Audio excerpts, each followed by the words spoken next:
إن الحمد لله نحمده ونستعينه ونستغفره ونعوذ بالله من شرور أنفسنا ومن سيئات أعمالنا من يهده الله فلا مضل له ومن يضلل فلا هادي له وأشهد أن لا إله إلا الله وحده لا شريك له وأشهد أن محمدا عبده ورسوله يا أيها الذين آمنوا اتقوا الله حق تقاته ولا تموتن إلا وأنتم مسلمون يا أيها الناس اتقوا ربكم الذي خلقكم من نفس واحدة وخلق منها زوجها وبث منهما رجالا كثيرا ونساء واتقوا الله الذي تساءلون به والأرحام إن الله كان عليكم رقيبا يا أيها الذين آمنوا اتقوا الله وقولوا قولا سديدا يصلح لكم أعمالكم ويغفر لكم ذنوبكم ومن يطع الله ورسوله فقد فاز فوزا عظيما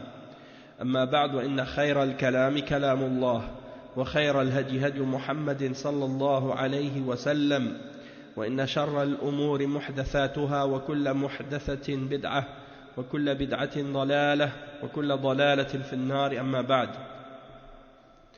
On commence donc aujourd'hui le cours 91 dans l'explication du livre Al-Kaba'ir écrit par le Cheikh Muhammad ibn Abdul Wahhab rahimahullah avec les commentaires de Cheikh Salih Al-Fawzan hafidhahullah ta'ala.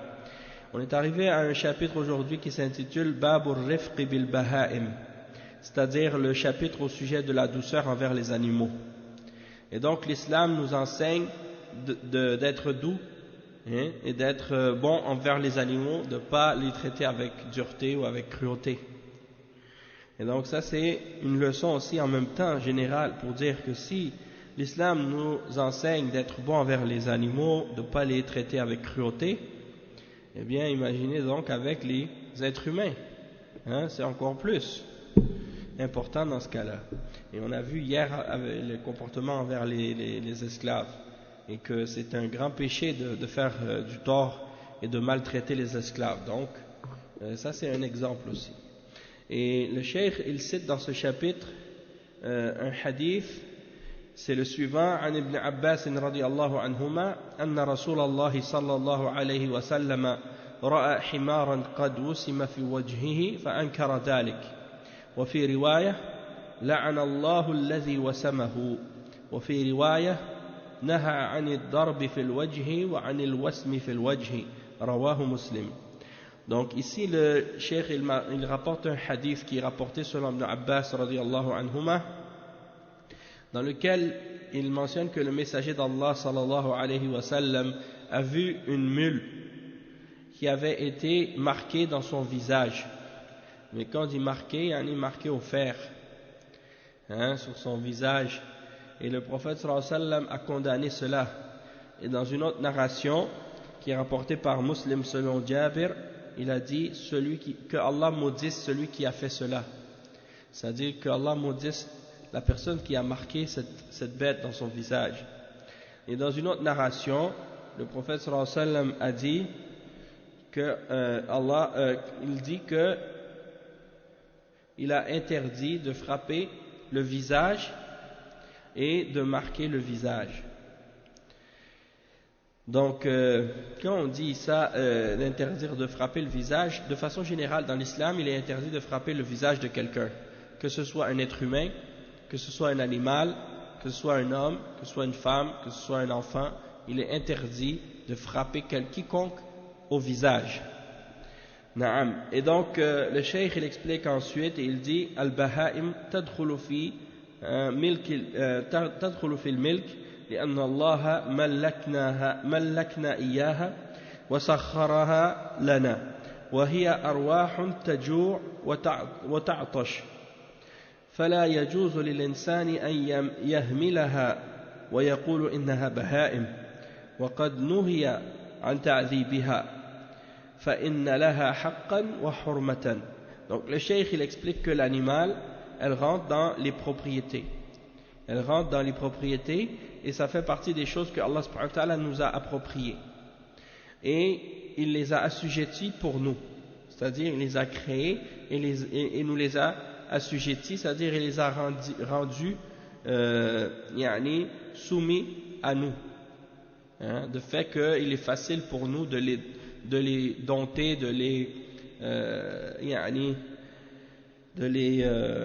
comment on dit, il y a un terme là, ça m'échappe en ce moment, apprivoiser ou bien de les prendre comme animaux domestiques, hein, ou bien comme animaux de ferme pour profiter de leur viande, de profiter de leur peau, de profiter de leur lait, de profiter de leur travail, et ainsi de suite. Toutes ces choses-là sont des choses qui nous sont utiles à nous, les êtres humains, et Allah subhanahu wa ta'ala, il les a mis à notre service. Et donc, ces animaux-là sont des âmes. Elles ont des âmes aussi. Ces animaux-là, ils ont des âmes, et elles ont faim, elles ont soif, comme les êtres humains.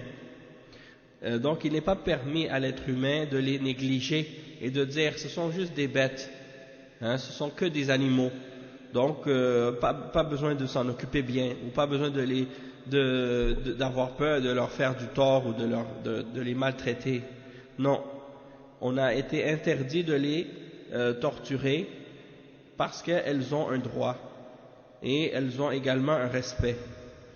Et le cheikh il mentionne le hadith d'Abdullah ibn Abbas radiyallahu anhuma, qui mentionne que le messager d'Allah sallallahu alayhi wa sallam a vu un animal qui avait été marqué au visage, et le prophète sallallahu alayhi wa sallam a condamné cela, il a critiqué cela, il a dit que c'était pas bien, que c'était pas permis de faire ça, et donc d'agir mal envers les animaux. Le cheikh il dit وفي حديث ابن عباس رضي الله عنهما أن رسول الله صلى الله عليه وسلم رأى حمارا قد وسم في وجهه فأنكر ذلك.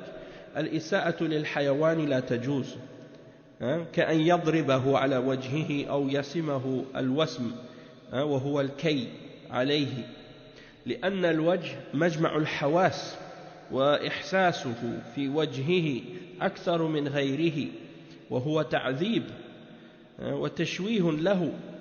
وفي الرواية الأخرى جاء اللعن بحق من فعل ذلك، جاء اللعن بحق من فعل ذلك، واللعن لا يكون إلا على كبيرة. وكذلك في الرواية الأخرى ورد النهي عن الضرب في الوجه، لأن كل هذا لا يجوز وهو منهي عنه، لأن فيه تعذيبا للحيوان وتعريضا له للعمى أو غيره من الإصابات في الوجه. Donc le cheikh il dit que il n'est pas permis donc de faire du tort à l'animal, puisqu'il a vu un animal qui avait été marqué au fer dans le visage, et quand il a vu ça, il a mentionné que ça c'était pas bien, et il a maudit la personne qui l'avait fait, et il a dit que Allah l'a maudit, cette personne-là. Donc de faire du mal aux animaux, c'est pas permis, comme le frapper au visage ou de le marquer au visage avec un fer chaud, comme les gens qui le font. C'est-à-dire, l'animal, c'est permis de le marquer dans le but de le distinguer des autres bêtes, ou bien des bêtes des autres personnes. Les gens qui possèdent des grandes fermes et qu'ils ont beaucoup de bétail, pour distinguer leur bétail du bétail des autres personnes, ils les marquent. Souvent, ils les marquent avec le fer, mais pas au visage, parce que ça le cheikh il explique que le visage c'est là où sont tous les sens, et c'est là que les sens sont réunis, c'est-à-dire la vue, l'ouïe, le goût, tout ça c'est dans le visage. La plupart de nos sens se retrouvent dans notre tête, sur notre visage. Si tu mets le fer chaud dans le visage, tu peux la rendre aveugle, l'animal. Tu peux la blesser dans un de ses sens, l'odorat, l'ouïe, l'odorat et la vue, et tout ça. Donc, c'est dangereux de frapper quelqu'un au visage, même un être humain. Des fois, les gens, ils se battent avec d'autres personnes, ils les frappent au visage. Peut-être que par accident, il les frappe dans l'œil, il le rend aveugle. Il doit payer la diya, il doit payer le prix de sang pour cette personne. la dia pour l'œil qui lui a fait perdre. Il peut aussi le frapper à la tête et puis lui faire perdre sa raison ou le rendre sourd, ou il y a toutes sortes de choses comme ça, que tu ne sais pas qu'est-ce qui peut arriver. Et donc tu devras payer les conséquences de ça. C'est très dangereux et c'est très grave. Donc c'est pas permis de frapper au visage. Et le cheikh il dit donc que si tu la marques au visage l'animal, ou tu la frappes au visage, eh bien tu vas l'enlaidir, tu vas l'enlaidir et tu vas la torturer en même temps, parce qu'il y a une torture pour ça, dans ça.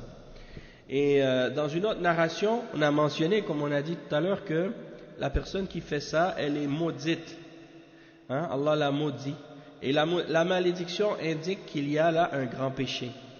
Et dans une autre narration, il est rapporté que de frapper au visage est interdit, parce que il n'est pas permis.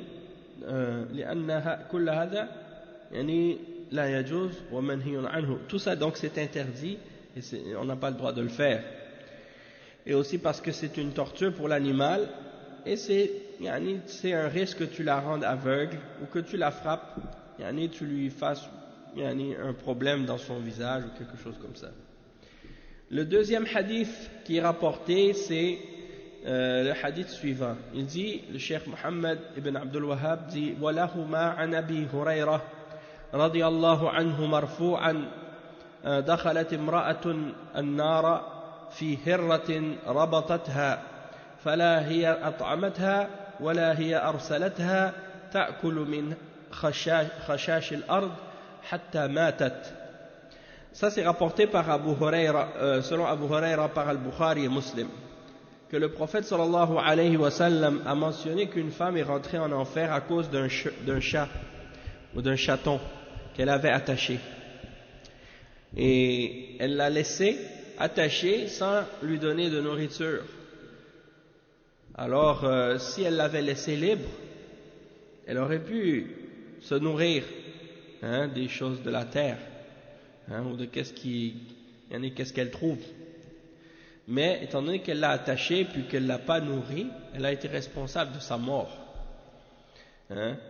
Donc à cause de ça, donc il y a la mention du fait qu'elle est rentrée en enfer à cause de ça. Elle est rentrée en enfer à cause de ça.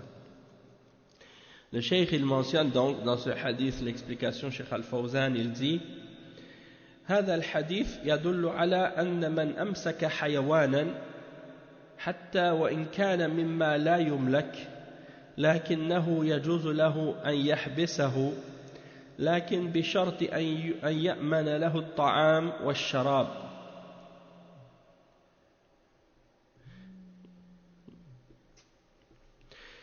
بشرط أن يأمن له الطعام والشراب وأن لا يعذبه. فالنبي صلى الله عليه وسلم لم ينكر على المرأة أنها حبست الهرة، وإنما أنكر الإساءة إليها، وأنها لم تطعمها ولم تتركها تأكل من خشاش الأرض. فلا يجوز للمسلم أن يسيء للحيوانات أو الطيور ويعطشها ويجوعها ويعرضها للبرد الشديد، فإذا ماتت بسبب من هذه الأسباب فإنه يعذب بالنار كما حصل لتلك المرأة، فإنها دخلت النار بصنيعها في الهرة. Donc le cheikh il explique que dans ce hadith il y a la preuve que celui qui attache un animal, même si c'est un animal qu'on ne possède pas, ou bien même plutôt qu'est-ce qu'il dit le cheikh, c'est que même si c'est un animal que habituellement on ne prend pas comme animal domestique, d'accord, eh bien ça c'est la preuve que si c'est un animal quelconque et que tu l'attaches, même si c'est pas un animal qu'on prend comme animal domestique mais qu'il est permis d'attacher ou d'enfermer ou de retenir par exemple, eh bien dans ce cas-là tu dois le faire, mais à condition que tu le nourrisses et que tu l'abreuves. Comme par exemple un oiseau que tu mets dans une cage ou un animal quelconque, eh bien il faut lui fournir au moins le moyen de survie, la nourriture et l'eau pour qu'elle puisse boire. Le cheikh il dit, et également à condition que tu ne vas pas la torturer, cet animal. Parce que le prophète sallallahu alayhi wa sallam, il n'a pas condamné que la femme ait attaché le chat ou le chaton, mais il a condamné le mauvais comportement envers cet animal, du fait qu'elle ne l'avait pas nourri et qu'elle ne l'avait pas laissé pour être capable d'attraper les souris ou les choses qu'elle mange habituellement. Et donc il n'est pas permis pour le musulman de mal agir envers les animaux ou envers les oiseaux, de les assoiffer, de les affamer, ou bien de les mettre dans le froid intense, de les faire subir un froid intense ou des choses comme ça. Et donc si l'animal meurt à cause de ça, pour une cause quelconque, mais que c'est toi qui es responsable dans cette cause, alors dans ce cas-là, il y aura un châtiment. Comme cette femme qui a été châtiée par le feu de l'enfer, à cause de ça, elle est rentrée en enfer. À cause de sa façon d'agir envers le chaton. Et donc le cheikh il dit وَهَذَا هُوَ خُلُقُ الإسلام العظيم فالحيوانات لها حرمة ولا يجوز تعذيبها سواء كانت من الحيوانات التي تملك أو التي لا تملك. واليوم نرى الغرب يتبجح بالمحافظة على الحيوانات والبيئة ويتفخر بذلك ويجعلون جمعيات لحقوق الإنسان، وفي هذا الجانب نقول لهم إن الإسلام قد سبق الجميع في ذلك، ولهذا فهو قد رتب العقاب والثواب على الإحسان أو الإساءة للحيوان، وليس حسابا دنيويا فحسب بل أخرويا كذلك، فتلك المرأة دخلت النار في الهرة. Donc le cheikh il dit que ça c'est le comportement, le grand comportement de l'islam, des bonnes mœurs et des bonnes valeurs, des bonnes valeurs de l'islam. Et le cheikh il dit que les animaux donc doivent être respectés, il n'est pas permis de les torturer, peu importe que ce soit des animaux qu'on prend comme animaux de compagnie ou que ce ne soit pas ce genre d'animal, c'est-à-dire peu importe la sorte de l'animal qu'on a attaché ou qu'on a pris ou auquel on doit, c'est-à-dire peu importe la sorte d'animal avec laquelle on a affaire, eh bien on n'a pas le droit de les maltraiter.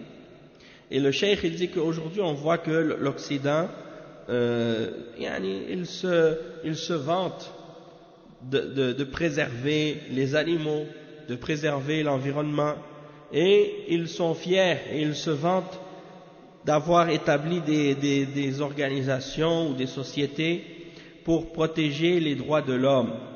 Et le cheikh il explique il dit nous disons à ceux-là, c'est-à-dire aux kuffars parmi les occidentaux, que l'islam les a tous précédés à cela.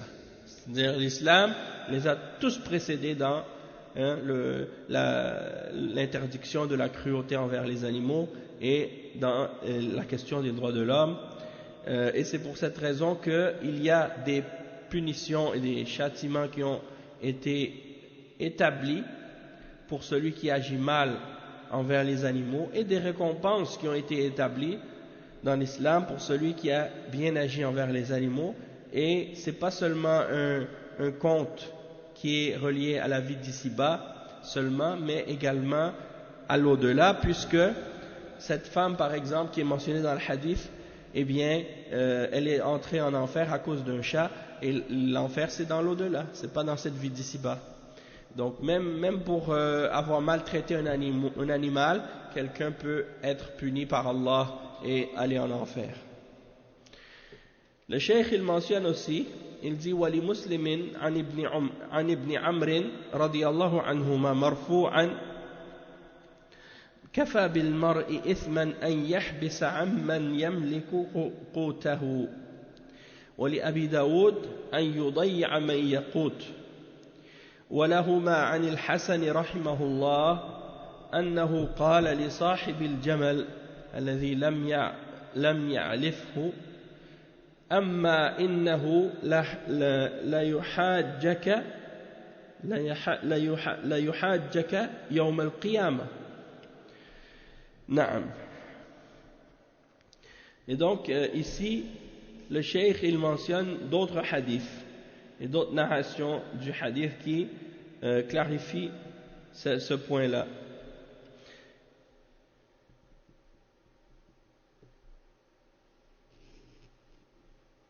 Donc le cheikh il dit que Muslim il rapporte selon Ibn Amr radiyallahu anhuma que le prophète sallallahu alayhi wa sallam a dit il est suffisant comme péché pour quelqu'un d'empêcher à quelqu'un qu'il possède ou à quelque chose ou un animal qu'il possède ou peu importe qu'est-ce qu'il possède qu'il lui retient sa nourriture ou qu'il ne lui donne pas sa nourriture. Et dans une autre narration qui est rapportée selon Abu Daoud, c'est-à-dire c'est rapporté par Abu Daoud dans son Sunan selon Ibn Amr radiyallahu anhuma, c'est une autre narration du hadith qui dit qu'il suffit comme péché pour une personne qu'il ne lui donne pas sa nourriture, qu'il ne lui donne pas ce qu'il a besoin pour manger quotidiennement. Et dans une autre narration qui est rapportée selon Muslim et Abu Daoud aussi, et également rapportée selon Ibn Amr, ou ici plutôt c'est ça, Ahmad, c'est rapporté par Ahmad et Abu Daoud, selon Al-Hassan ibn Sa'd.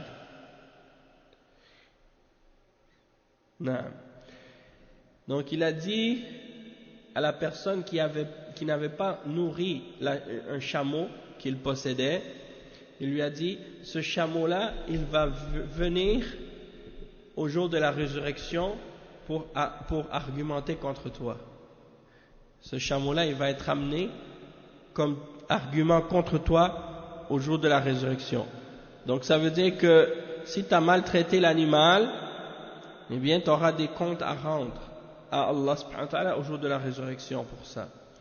Et le cheikh il mentionne ensuite, il dit wa qawluhu sallallahu alayhi wa sallam fi hadith ibn Amr كفى بالمرء إثما أن يحبس عمن يملك قوته هذا عام في كل من أنت مكلف بالإنفاق عليه فإنك آثم إذا حبست عنه رزقه ويدخل في هذا الحيوانات التي تحت يدك فأنت مكلف بإطعامها ورعايتها ولا يجوز لك أن تحبس عنها رزقها كالإبل والأغنام ولا يجوز لك أن تحلبها فتحرم أولادها وإنما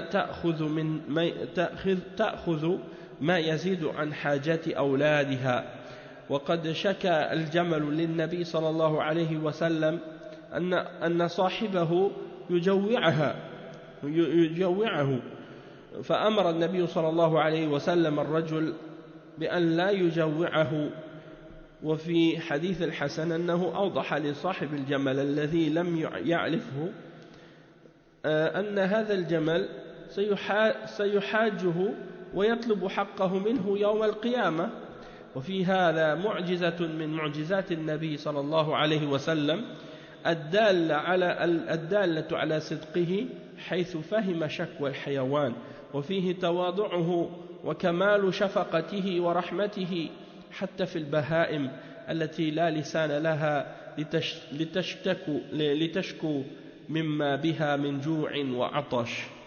Donc le cheikh il a dit que ici dans le hadith d'Ibn Amr le prophète sallallahu alayhi wa sallam il a dit ici qu'il est suffisant comme péché pour quelqu'un qu'il empêche à celui qui est sous sa charge de lui donner sa nourriture, et donc ça c'est général pour toute personne qui est sous ta responsabilité, et à qui tu as la responsabilité de lui donner sa nourriture. Donc, si tu lui retiens sa subsistance ou sa nourriture, alors tu as commis un péché dans ce cas-là. Et donc, on peut même faire rentrer dans cela les animaux qui sont sous ta charge et qui sont sous ta responsabilité. Et donc, tu es responsable de les nourrir et de t'en occuper correctement. Et donc, il n'est pas permis de les retenir ou de leur retenir de leur subsistance. Comme par exemple, si quelqu'un possède des chameaux ou des moutons ou des vaches, ou peu importe l'animal qu'il possède, il n'est pas permis, par exemple, de ne pas les nourrir. Et il dit le cheikh, il n'est pas non plus permis de prendre leur lait et d'empêcher à ces petits d'en avoir de son lait aussi. Donc tu dois uniquement prendre le lait de l'animal qui est suffisant pour qui est en surplus de ce qui est la nécessité pour ces petits. C'est-à-dire que si l'animal elle a des petits, eh bien tu dois prendre ce qui est le surplus de ce qu'elle a après avoir nourri ses petits. S'il reste du lait, tu prends le reste, mais tu l'empêches pas, tu prends pas tout pour que par la suite ces petits ils aient rien. Non, mais là ici c'est évident que c'est pendant le temps qu'ils allaitent. Les veaux là, quand ils grandissent, ils vont pas allaiter leur mère toute leur vie. Les animaux, tu comprends ce que je veux dire? Les petits, c'est seulement pendant qu'ils sont petits qu'ils vont boire le lait de leur mère. Donc c'est dans ce sens-là ici, pas indéfiniment. Puis aussi ça concerne les vaches qui ont des petits. C'est-à-dire que si par la suite elles continuent à faire du lait comme les vaches laitières, actuellement elles font toujours du lait, même si elles n'ont pas de petits. Donc dans ce cas-là, il n'y a pas de problème de prendre le lait qu'elles donnent. Tu comprends? Mais si c'est le cas où par exemple quelqu'un il a une vache, puis il prend de son lait, s'il l'en prend puis qu'elle a des petits, il ne va pas priver ses petits de son lait. Il va laisser les petits boire de son lait, puis qu'est-ce qui reste en surplus, il va en prendre pour lui dedans. Donc c'est dans ce sens-là ici. Et le cheikh il a mentionné aussi que il y avait un chameau à l'époque du prophète sallallahu alayhi wa sallam qui s'est plaint de son propriétaire au prophète sallallahu alayhi wa sallam qu'il l'affamait, c'est-à-dire il ne le nourrissait pas. Alors le chameau a dit au prophète sallallahu alayhi wa sallam que son propriétaire il le nourrissait pas. Alors le prophète sallallahu alayhi wa sallam a dit à l'homme de ne pas affamer son chameau.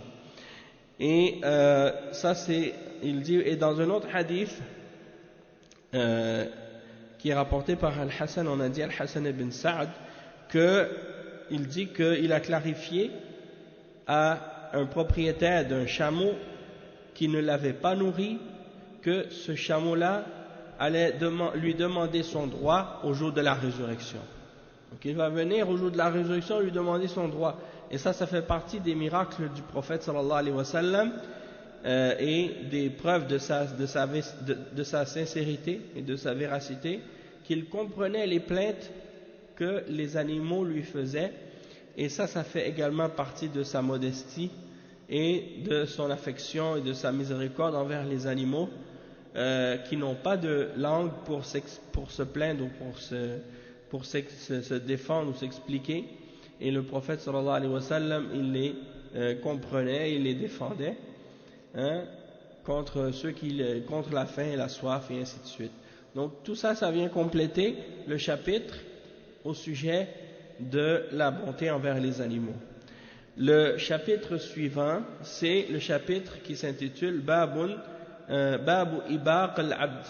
Bab Ibaq al-Abd. عن جرير بن عبد الله رضي الله عنه مرفوعا أيما عبد أبق فقد برئت منه الذمة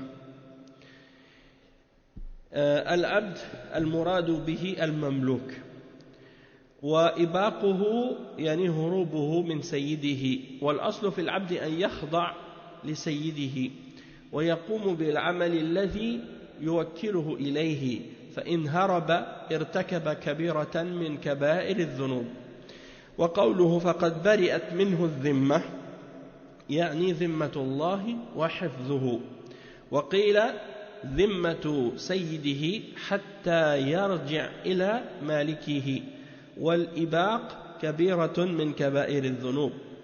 Le cheikh explique ici que c'est rapporté selon Jarir ibn Abdullah que le prophète sallallahu alayhi wa sallam a dit que tout esclave qui s'enfuit, qui fuit ou qui s'évade, eh bien,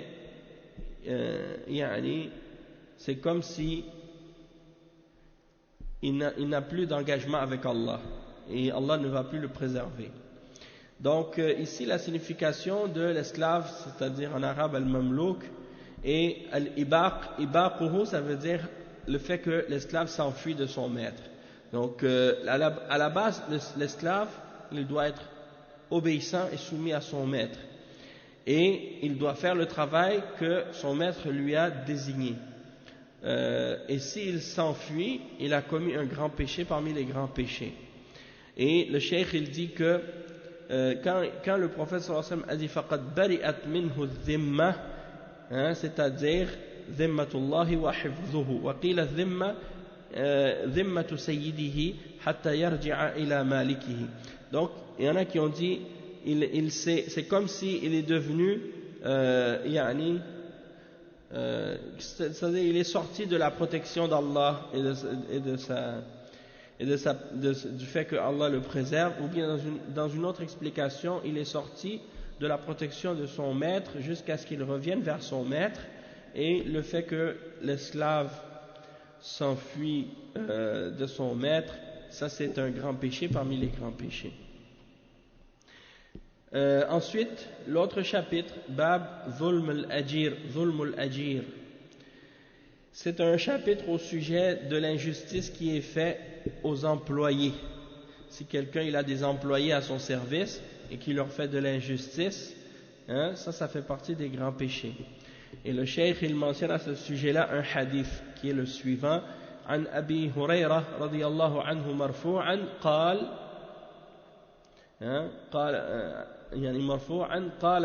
الله تعالى ثلاثة أنا خصمهم يوم القيامة ومن كنت خصمه خصمته رجل أعطى بي ثم غدر ورجل باع حرا فأكل ثمنه ورجل استأجر أجيرا فاستوفى منه ولم يؤته أجره رواه البخاري. Donc ici c'est un hadith qui est rapporté par Al-Bukhari, et dans ce hadith il rapporte ce hadith selon Abi Huraira radiyallahu anhu, que le prophète sallallahu alayhi wa sallam a dit, que Allah subhanahu wa ta'ala a dit. Donc c'est un hadith qudsi dans lequel Allah subhanahu wa ta'ala il dit, il y a trois personnes, je vais disputer contre eux au jour de la résurrection, et celui contre qui je dispute, c'est sûr que j'aurai le dessus contre lui. Et le premier, c'est un homme qui a donné par moi et qui a ensuite qui a manqué à sa parole, ou qui a trahi son entente, son engagement. Il a donné pour moi ou par moi en mon nom, et qui par la suite a trahi, il n'a pas respecté son engagement. Le deuxième, c'est un homme qui a vendu une personne qui était libre et qui a mangé son prix, c'est-à-dire qui a consommé le prix qu'il a gagné de la vente de cette personne libre. Cette personne-là fait partie de ceux qui seront que Allah subhanahu wa ta'ala sera contre eux au jour de la résurrection. Et le troisième, c'est un homme qui a engagé un employé pour faire un travail et qui lui a fait donc faire son travail, mais une fois que son travail a été fait, il ne lui a pas donné son salaire. Donc ça c'est la troisième catégorie de personnes que Allah subhanahu wa ta'ala va être contre eux au jour de la résurrection. Et le cheikh il explique donc ce hadith. Il dit ظلم الأجير يكون بمنعه أجرته وهو كبيرة من كبائر الذنوب. وقد يكون النبي صلى الله عليه وسلم قد قال النبي صلى الله عليه وسلم أعطي الأجير أجره قبل أن يجف عرقه قبل أن يجف عرقه. أي نعم، أخرجه ابن ماجه من حديث عبد الله بن عمرو، لأنه أدى لك العمل فاستحق الأجرة، فإن لم تعته فقد ظلمته. وقد يتساهل كثير من الناس في أجور العمال وهم فقراء محتاجون، فيستغل ضعفهم وحاجتهم فيطردهم ولا يعطيهم أجرهم. وقد قال الله تعالى في هذا الحديث القدسي ثلاثة أنا خصمهم يوم القيامة. هذا الحديث فيه أن الله قال، وهذا إثبات صفات الكلام لله subhanahu wa ta'ala. Donc le cheikh il dit que de faire de l'injustice aux employés en leur privant de leur salaire, ça c'est un des grands péchés parmi les grands péchés. Et le prophète sallallahu alayhi wa sallam a dit, donnez à l'employé son salaire avant que sa sueur soit séchée de son front. Donc ici c'est avant que sa sueur soit séchée. Ça c'est rapporté selon Ibn Majah, ou par Ibn Majah selon Abdullah ibn Omar. Pourquoi? Parce qu'il a fait le travail pour lequel il a mérité ce salaire-là. Donc si tu lui donnes pas son salaire, ça veut dire que tu lui fais une injustice. Et il y a beaucoup de gens qui prennent cela à la légère, parmi les gens par exemple qui engagent des travailleurs qui sont parfois pauvres et dans le besoin, et ils profitent de leur faiblesse ou de leurs besoins, et puis par la suite il les fait travailler, puis il les chasse sans leur donner leur salaire par la suite. Et il n'y a pas de doute que ça c'est une grave injustice. Et Allah subhanahu wa ta'ala donc il dit dans ce hadith là qu'il y a trois personnes dont je serai l'opposant au jour de la résurrection, et il a dit donc que parmi ces trois là il a mentionné celui qui ne donne pas le salaire à son employé pour le travail qu'il a fait. Et il y a dans ce hadith, premièrement, que Allah subhanahu wa ta'ala a l'attribut de la parole. Ça c'est un des points qui réfute les Mu'tazila, parce que les Mu'tazila sont une secte d'égarement qui nie les attributs d'Allah subhanahu wa ta'ala, y compris la parole. Ensuite le cheikh il dit وقوله صلى الله عليه وسلم إن الله قال ثلاثة أنا خصمهم أي أخاصمهم فمن أكل حقهم واستضعفهم في الدنيا فإن الله يكون خصمه يوم القيامة ومن كان الله خصمه وأول الثلاثة رجل أعطى بي ثم غدر، بمعنى أنه خان العهد، والله يقول وأوفوا بالعهد إن العهد كان مسؤولا. فالواجب الوفاء بالعهد الذي يكون بين الراعي والرعية وبين الناس بعضهم مع بعض، فالواجب الوفاء بالعهود، فمن خان العهد فكان الله تعالى خصمه يوم القيامة. Donc le cheikh explique que dans ce hadith le prophète sallallahu alayhi wa sallam il dit que il y a trois types de personnes que je vais être contre eux au jour de la résurrection, et il dit c'est comme par exemple celui qui a mangé leur salaire donc et qui les a affaiblis ou rabaissés dans la vie d'ici-bas. Eh bien Allah subhanahu wa ta'ala va disputer contre eux, et il va être contre eux au jour de la résurrection. Et donc celui contre qui Allah décide de disputer au jour de la résurrection, et celui que Allah est contre lui au jour de la résurrection, c'est sûr qu'il est perdant, que c'est sûr qu'il va perdre. Et la première des trois personnes qui est mentionnée, c'est la personne qui donne un engagement à un homme et qui trahit son engagement ou qui manque à son engagement. Et Allah subhanahu wa ta'ala dit dans le Coran, dans le verset 33 34 dans Surat Al-Isra. Wa awfu bil ahd, respectez votre engagement. Inna al-ahda kana mas'oula. Certes, l'engagement c'est quelque chose qui, pour laquelle quelqu'un sera questionné. Kana mas'oulan. C'est une responsabilité, bien sûr. Donc, l'obligation, c'est de respecter nos engagements, peu importe que ce soit des engagements entre le dirigeant et la population, ou les engagements entre les personnes elles-mêmes, les unes avec les autres. L'obligation pour eux, c'est de respecter leurs engagements, de respecter les contrats, de respecter leurs paroles, de respecter les trêves, de respecter les traités, et ainsi de suite. Et donc, Allah subhanahu wa ta'ala va être contre celui qui n'a pas respecté son engagement au jour de la résurrection. La deuxième personne qui est mentionnée dans le hadith, le cheikh il dit الرجل والثاني رجل باع حرا فأكل ثمنه. الأصل في بني آدم الحرية لأن الله خلقهم لعبادته، ولكن إذا حصل قتال بين المسلمين والكفار وأسر الكفار وفيهم نساء وأطفال فإنهم لا يقتلون وإنما يسترقون ويستقر الرق عليهم على فروعهم ولا يرتفع إلا بالعتق. فالرق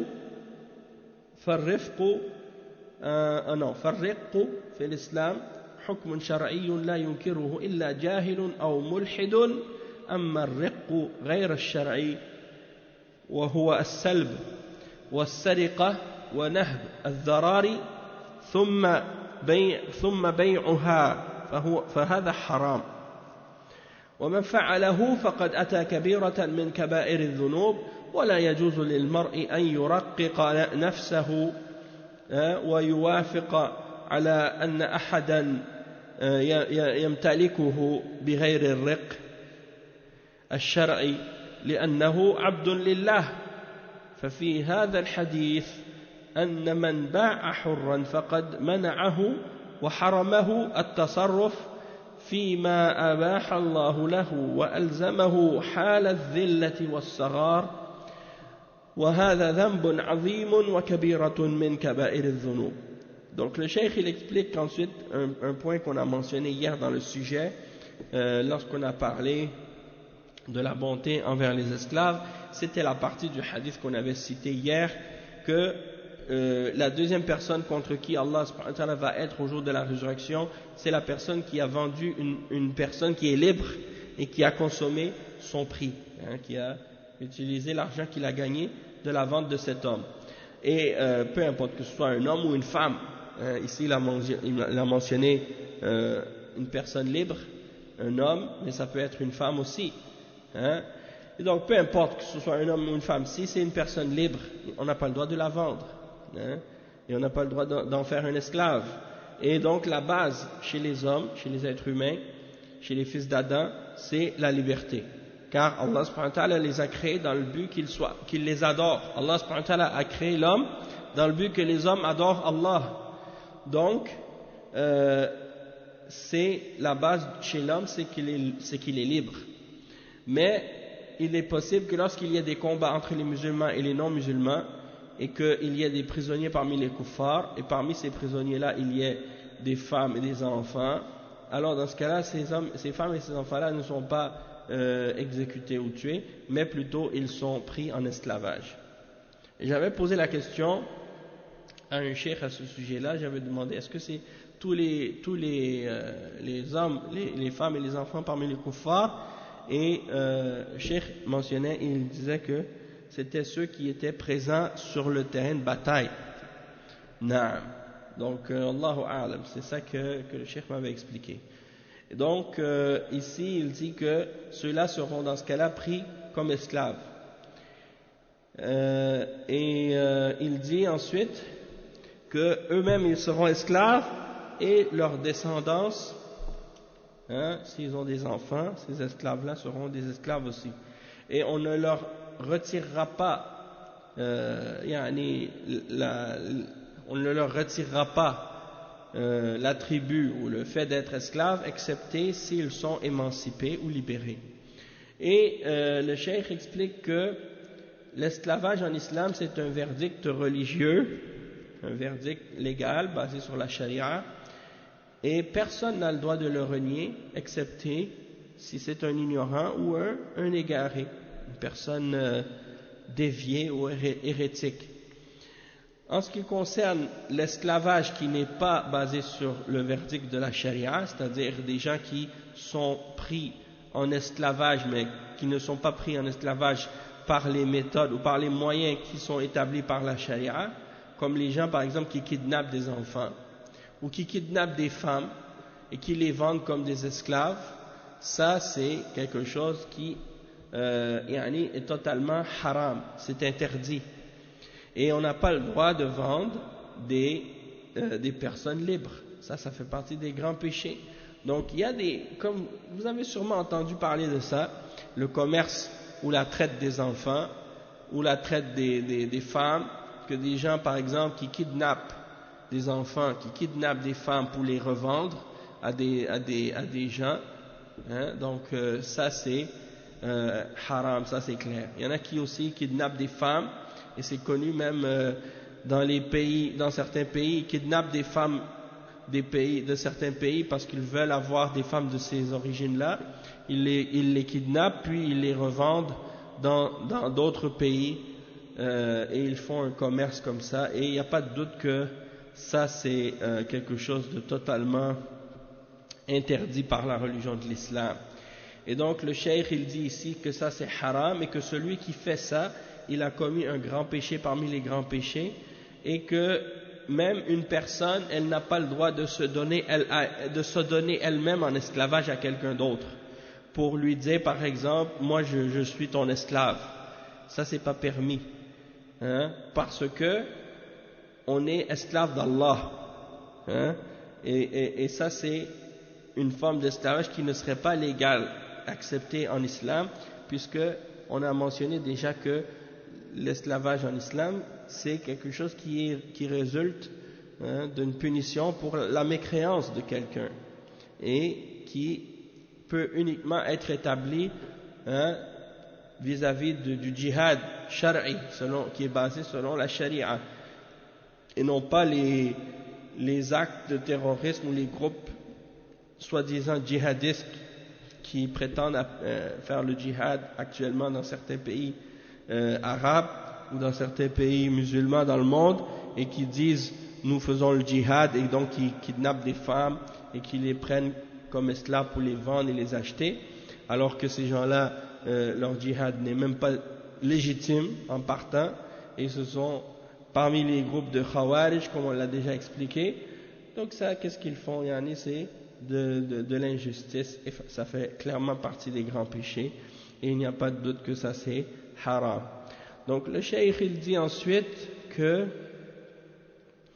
dans ce hadith il y a donc l'explication que quiconque vend une personne libre, hein, et il dit faqad mana'ahu wa haramahu at-tasarruf fima abaha Allahu lahu.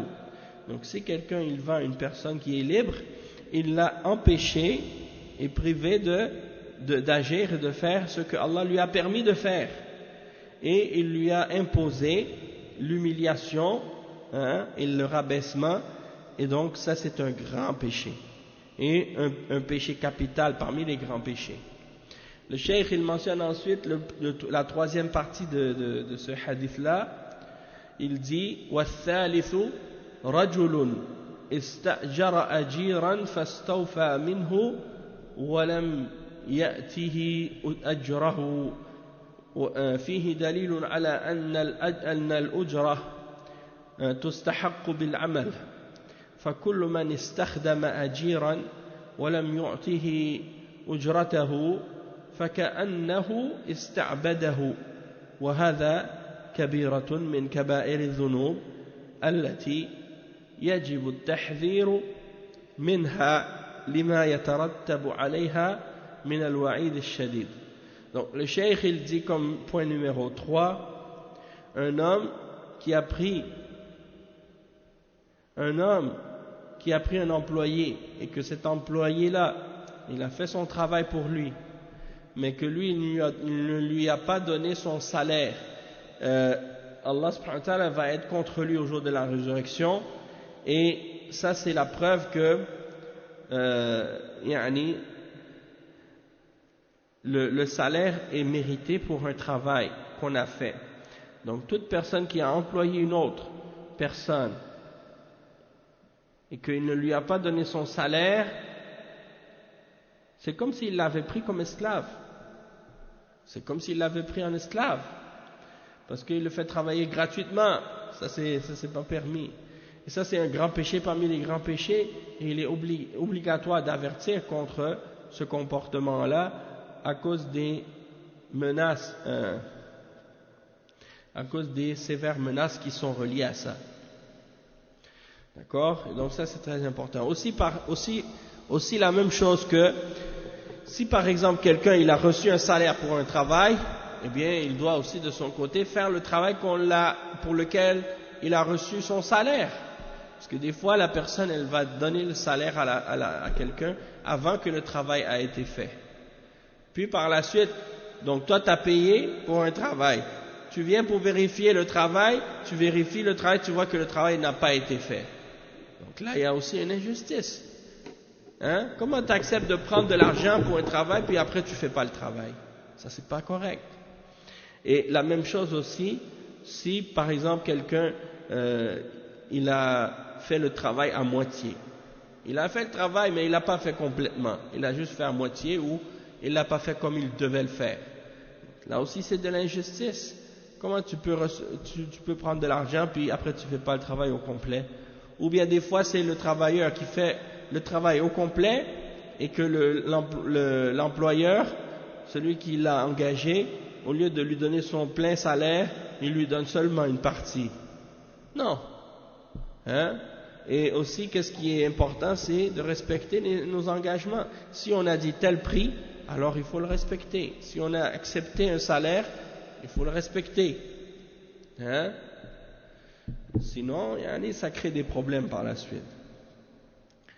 Et on va lire le dernier hadith, parce que là c'est des chapitres, des fois c'est très court, il y a un petit hadith où il y a une courte explication, donc on a le temps les prochains chapitres là c'est comme ça, peut-être 1 ou 2 pages pour un hadith, donc on va lire ici un autre hadith. Babun ma ja'a fi ad-dayyuth, ma ja'a fi ad-dayyuth. Oui, le titre de ce chapitre c'est qu'est-ce qui a été rapporté au sujet du dayyuth. Ad-dayyuth, c'est celui qui n'a pas de gêne. Il n'a pas de gêne pour sa famille. Il n'est pas gêné pour sa famille, pour sa femme, pour ses sœurs, pour ses filles. Hein? Il n'a pas de honte. Il les laisse sortir, par exemple, sans voile. Il les laisse se mélanger avec d'autres hommes. Ça ne lui dérange pas. Donc ça c'est le dayyuth, on appelle en arabe ad-dayyuth. On va voir qu'est-ce que le hadith dit de cette personne ou de ce type de personne. عن ابن عمر رضي الله عنهما مرفوعا قال مرفوعا 3 لا يدخلون الجنة العاق لوالديه والديوث ورجلة النساء رواه في المستدرك والطبراني بسند قال المنذري لا أعلم فيه مجروحا قريبا منه وفيه فما الديوث قال الذي لا يبالي بمن دخل على أهله وقيل فما الرجلة قال التي تتشبه بالرجال. Donc ici le cheikh il explique, il dit que Ibn Umar radiyallahu anhuma il a rapporté que le prophète sallallahu alayhi wa sallam a dit il y a 3 personnes qui n'entreront pas au paradis. La première personne c'est celle qui ne respecte pas ses parents, la personne qui ne respecte pas ses parents. La deuxième c'est ad-dayyuth, et le troisième le prophète sallallahu alayhi wa sallam a dit c'est rajilatun nisa. Ad-Dayyuth, on l'a expliqué, puis on va l'expliquer encore, c'est l'homme que ça lui dérange pas que d'autres hommes rentrent chez sa famille. C'est-à-dire, ça lui dérange pas que des hommes voient sa femme, que des hommes voient ses filles sans voile, ou bien, il laisse entrer d'autres hommes chez lui pour voir sa famille, ses femmes et tout. Ça lui dérange pas. Ça, c'est quelqu'un qui n'a pas de pudeur, qui n'a pas d'honneur, qui n'est pas gêné pour sa famille, qui n'a pas d'honneur pour sa famille. Cette personne-là, le prophète sallallahu alayhi wa sallam a dit, il n'entrera pas au paradis. Et le troisième, Rajilatun Nisa, c'est les femmes qui agissent comme des hommes et qui ressemblent à des hommes. C'est-à-dire qu'elles s'efforcent d'agir et d'adopter le comportement masculin. Donc les femmes qui s'efforcent d'agir de manière masculine, ou bien comme des hommes, de façon masculine. Et c'est ça qui est mentionné aussi par Al-Munziri. Il a mentionné ce hadith-là avec la chaîne de transmission. Il a dit, je ne connais pas. Il a dit, il y a dedans que le dayyuth, c'est celui que ça lui dérange pas, qui rentre chez ses femmes ou chez sa famille. Et dans l'autre, après il dit, et on a demandé qu'est-ce que ça veut dire ar-rajila, et il a dit c'est la femme qui imite les hommes, la femme qui imite les hommes.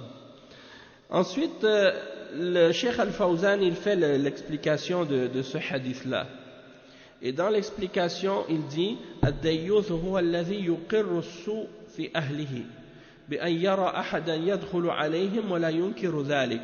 والرجل راع في بيته وهو مسؤول عن رعيته فلا يجوز أن يترك زوجته تكلم الرجال أو تمازحهم ويجب أن يمنع الوسائل المؤدية إلى الدياثة كالاختلاط والسفور من غير محرم.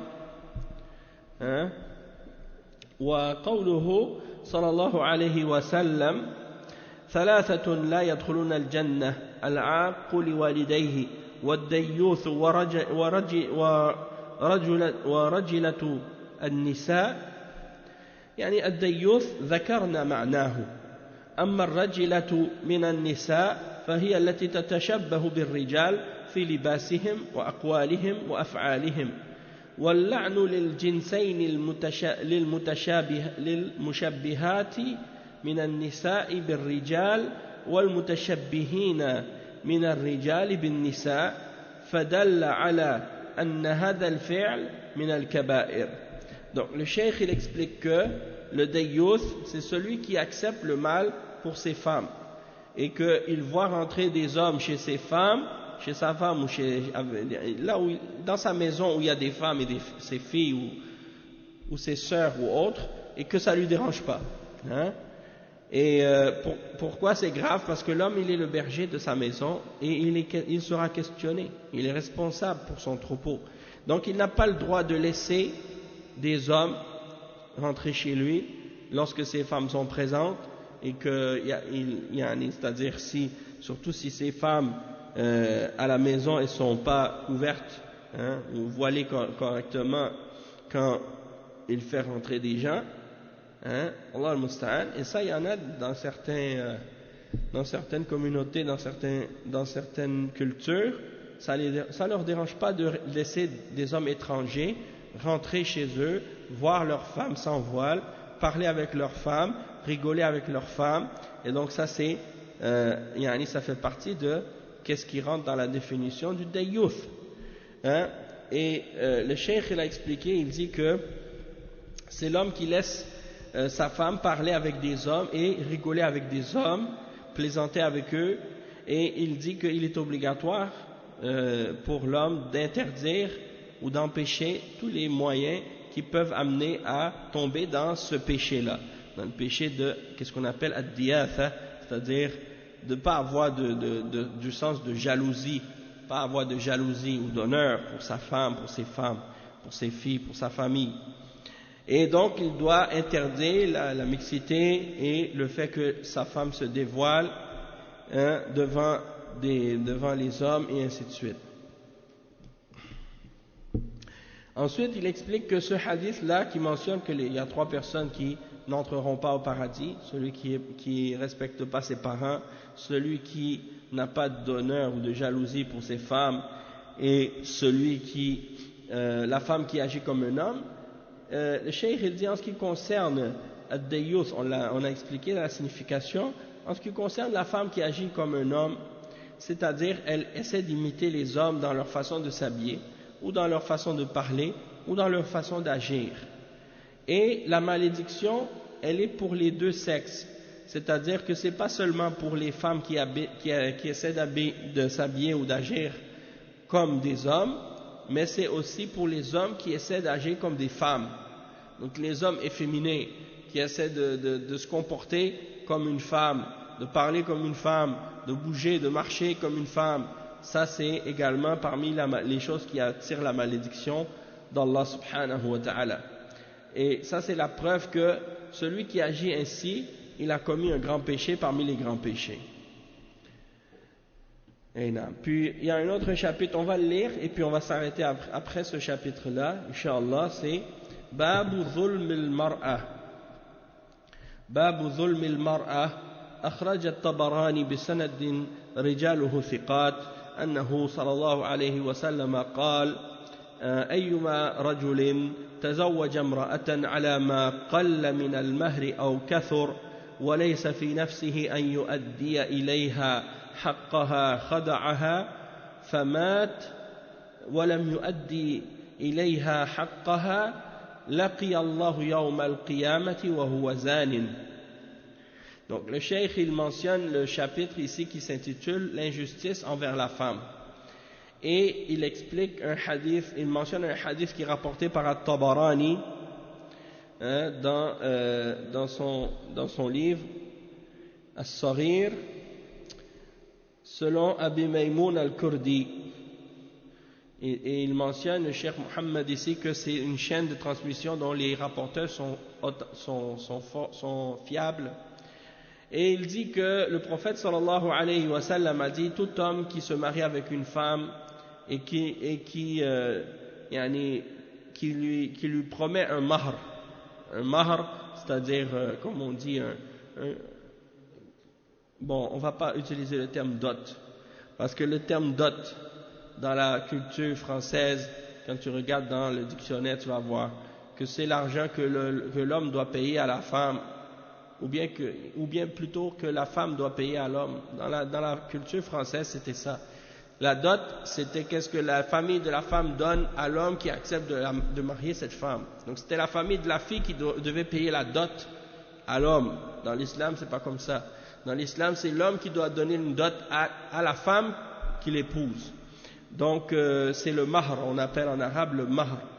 Et donc, s'il a promis à cette femme un mahr, peu importe que ce soit un mahr qui est grand ou petit, eh bien, du moment qu'il lui a dit qu'il allait lui donner ce mahr et qu'il a accepté ce mahr, et que par la suite, il la trompe et il ne lui donne pas, en lui-même, il n'a pas l'intention de lui donner, puis il meurt sans lui avoir donné son droit, au jour de la résurrection, il va rencontrer Allah comme s'il avait commis l'adultère. Et le Cheikh Al-Fawzan explique ce hadith-là et il dit هذا فيه وعيد شديد على أو لمن منع حق الزوجة فإن الله تعالى رتب لكل من الزوجين حقوقا على الآخر فمن منع حق الآخر كان هذا كبيرة من الكبائر فإن تزوج رجل امرأة على مهر كثير أو قليل ووثقت المرأة أنه سيقوم بحقوقها ولكنه أضمر في قلبه أن لا يفعل ذلك فمات على ذلك مات وهو زان لأن هذا خيانة وغدر وكذلك الذي يتزوج بنية الطلاق لقضاء شهوته ولا يريد أن يستمر معها رغم أنها تزوجته ليقوم بحقوق الزوجية فهذا يلقى الله وهو زان لأنه ما وفى بالعقد أي إن استمتاعه بها بدون مقابل بل بالخديعة فيكون له نصيب من الزنا وهذا فيه وعيد شديد.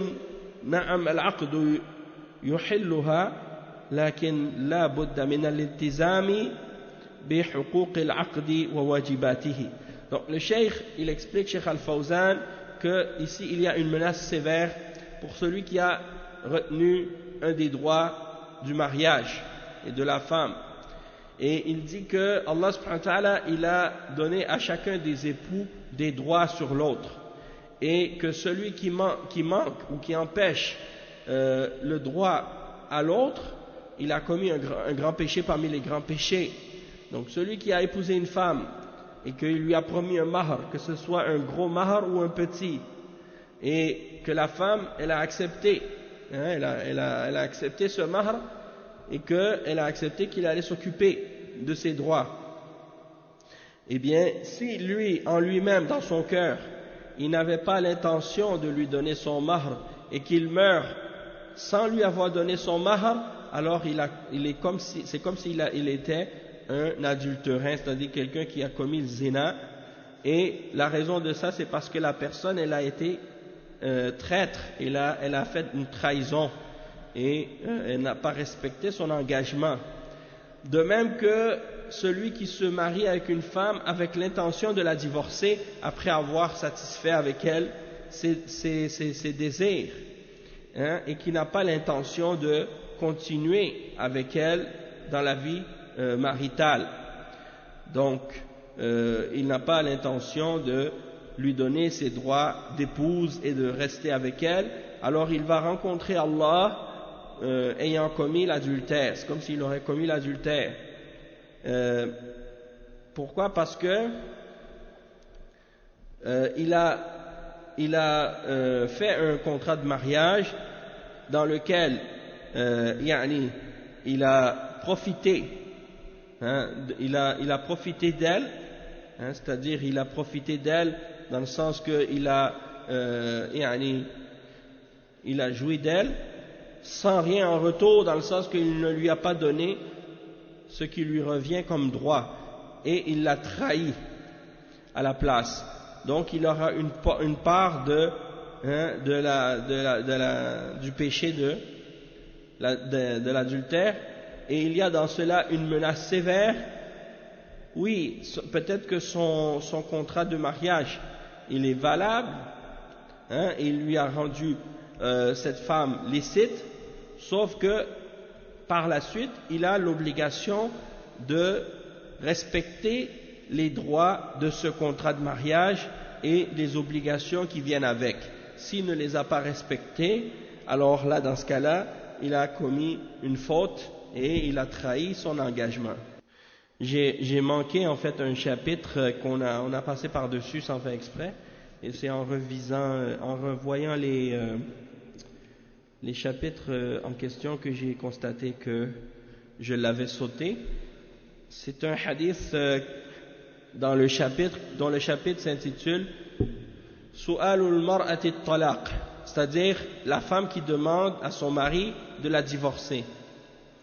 Le cheikh il dit أخرج الترمذي وابن حبان في صحيحه عن ثوبان رضي الله عنه مرفوعا أيما امرأة سألت زوجها الطلاق من غير ما بأس فحرام عليها رائحة الجنة. Donc le cheikh Mohammed ibn Abdul Wahhab hafidhahullah rahimahullah, il a mentionné un chapitre dans son livre Al-Kaba'ir qui s'intitule la femme qui demande à son mari le divorce, et il a mentionné le hadith dans ce chapitre.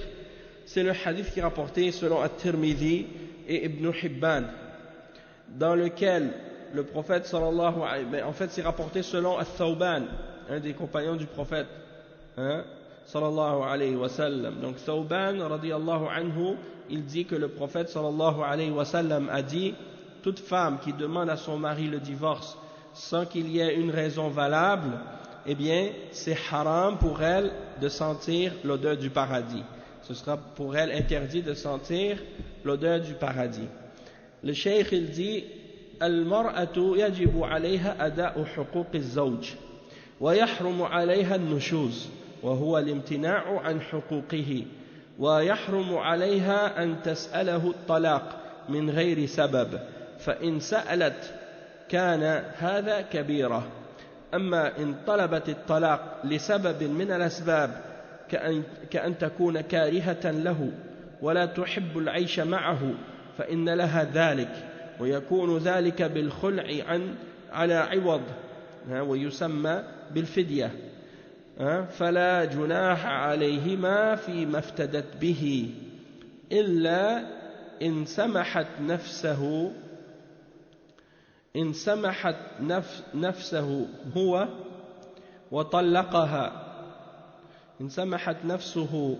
وطلقها من غير عوض فهذا حسن وكذلك لا يجوز لها طلب ذلك إن كان مقصرا بحقها وكذلك يجوز لها طلب ذلك إن كان مقصرا بحقها فلها أيضا أن تطلب الطلاق. Donc le cheikh il explique que la femme il est obligatoire pour elle de respecter les droits de son mari et il lui est interdit d'être désobéissante dans le sens qu'elle lui empêche ses droits ou elle refuse de lui donner ses droits. Et il est interdit pour elle de demander le divorce sans raison, sans qu'il y ait une raison valable. Et si elle demande le divorce à son mari sans qu'il y ait une raison valable, alors elle aura commis un grand péché parmi les grands péchés. Tandis que si elle demande le divorce pour une raison valable, comme par exemple le fait qu'elle déteste son mari ou qu'elle n'aime pas vivre avec lui, alors elle a le droit de le faire. Et elle a le droit de demander le khul', c'est-à-dire que son mari la divorce. Et le khul', c'est en particulier lorsque la femme demande à son mari de la divorcer en échange de quelque chose, en échange d'une valeur monétaire ou d'une valeur quelconque. Comme si elle dit divorce-moi puis je te remets par exemple qu'est-ce que tu m'as donné comme mahr, ou bien ils se mettent d'accord sur un montant et il dit bon ok divorce-moi et je te donne tel montant. Ça c'est qu'est-ce qu'on appelle le khul'. Et Allah subhanahu wa ta'ala il mentionne cela dans le Coran. Na'am. Donc le mari il a aussi le droit si elle lui demande le divorce, il a aussi le droit de la divorcer sans que elle lui donne quelque chose en retour. S'il est d'accord de la divorcer sans qu'elle lui donne une compensation ou quelque chose en retour, alors dans ce cas-là c'est bien. Et il dit que également elle a le droit de lui demander le divorce lorsqu'il ne lui donne pas ses droits. Par exemple, il a des manquements vis-à-vis d'elle par rapport à ses droits à elle. Dans ce cas-là, elle a le droit de lui demander le divorce, c'est permis. Il dit وقوله صلى الله عليه وسلم أيما امرأة سألت زوجها الطلاق من غير ما بأس فحرام عليها رائحة الجنة. وفي هذا الحديث وعيد شديد لمن سألت زوجها الطلاق من غير سبب يبيح لها ذلك فإنها تحرم من رائحة الجنة ورائحة الجنة تشم من مسيرة 50 عاما وهذا يعني أنها لا تدخلها مع أول الداخلين فإن نشوزها على زوجها ليس بكفر وإنما هو كبيرة وأصحاب الكبائر تحت مشيئة الله وإن شاء غفر لهم وإن شاء عذبهم. Donc le cheikh il explique ici que le prophète sallallahu alayhi wa sallam il dit que toute femme qui demande à son mari le divorce sans qu'il y ait de raison valable, alors il est interdit pour elle de sentir l'odeur du paradis. Et donc ce hadith là c'est une menace sévère pour la femme qui demande à son mari le divorce sans raison valable qui lui permettrait de le faire. Donc dans ce cas-là, elle a commis un péché. Et le cheikh, il explique qu'elle sera privée de sentir l'odeur du paradis. Et donc, on sait que l'odeur du paradis, elle peut être sentie d'une distance de 50 ans, comme c'est mentionné dans d'autres hadiths. Et ça signifie donc qu'elle ne rentrera pas au paradis parmi les premiers qui rentrent. Parce que, wa alaykum salam wa rahmatullah, parce que lorsque vous lisez un hadith qui dit que quelqu'un ne sentira pas l'odeur du paradis pour un péché qu'il a commis, eh bien il faut comprendre que ça ne veut pas dire que la personne ne rentrera jamais au paradis, puisque vous savez très bien, selon les principes d'Ahl Sunnati wal Jama'a, que le fait de commettre un péché, ce n'est pas kufr, et que ça ne fait pas sortir de l'islam, mais que c'est quelque chose qui peut faire en sorte que la personne soit châtiée ou punie dans l'au-delà, si Allah subhanahu wa ta'ala décide de les châtier ou de les punir. Sauf que tôt ou tard, ils entreront au paradis, parmi ceux qui rentrent au paradis, puisqu'ils font partie des gens qui n'ont pas commis le shirk majeur et qui n'ont pas fait de kufr. Donc, Allah subhanahu wa ta'ala, tôt ou tard, même s'ils rentrent en enfer, il va les faire entrer au paradis par la suite. Donc, qu'est-ce qu'on peut dire de la femme qui désobéit à son mari ou qui ne donne pas à son mari ses droits? C'est qu'elle fait partie de celles qui ont commis un grand péché, parmi les grands péchés, et qu'elle est sous la menace du châtiment d'Allah, et qu'elle fait partie donc des gens qui sont sous la volonté d'Allah au jour de la résurrection. Si Allah décide de les pardonner, il va les pardonner, et s'il décide de les châtier, il va les châtier.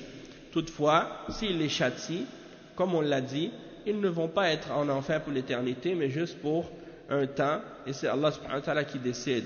Ou si même il ne les fait pas rentrer en enfer, il décide par exemple de les faire rentrer au paradis directement, mais après les avoir fait attendre, c'est-à-dire qu'ils n'ont pas senti l'odeur du paradis avant d'y rentrer.